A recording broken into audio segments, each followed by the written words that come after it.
যে মানুষটি ৮ বছর গুমের অন্ধকারে থেকেও হার মানেননি, যার পিতা শহীদ হয়েছেন হাসিমুখে, যে মা স্বামী ছেলে দুজনকেই হারিয়ে আজও রাজনীতির মাঠে ছুটে চলেছেন, সেই গল্প ব্যারিস্টার আরমানের।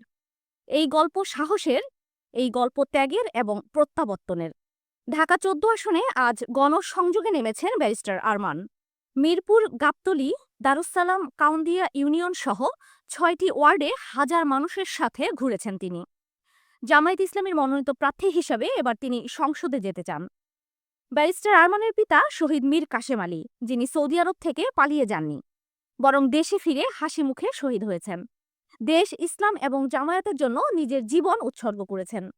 আরমান নিজে রাজনীতি না করেও শুধু বাবার পরিচয়ের কারণে ৮ বছর কাটিয়েছেন গুমের ঘরে।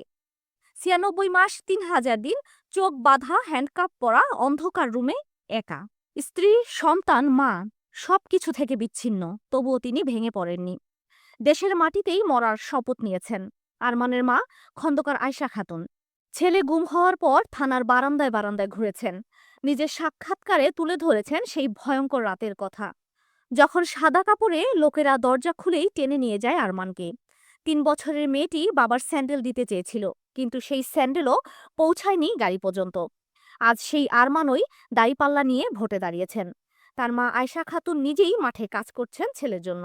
ছাত্রী সংস্থার প্রতিষ্ঠাতা সভানেত্রী হিসাবে নারীদের ভোট টানতে ব্যাপক ভূমিকা রাখছেন তিনি। তবে এবার তার প্রতিদ্বন্দ্বী হচ্ছেন বিএনপির সানজিদা ইসলাম তুলি। তুলিও গুম নিয়ে কাজ করছেন বহু বছর। তার ভাইও গুমের শিকার। তবুও তুলির সমস্যা হলো তিনি তৃণমূলে আরমানের মতো পরিচিত নন, পিছিয়ে আছেন সংগঠনের শক্তিতেও। নেটিজেনরা বলছেন এই সাহসী পিতার সাহসী সন্তান এবার সংসদে যাবেন মন্ত্রণালয়েও। আরমানের জয় মানি গুমের বিরুদ্ধে এক প্রতীকী বিজয়।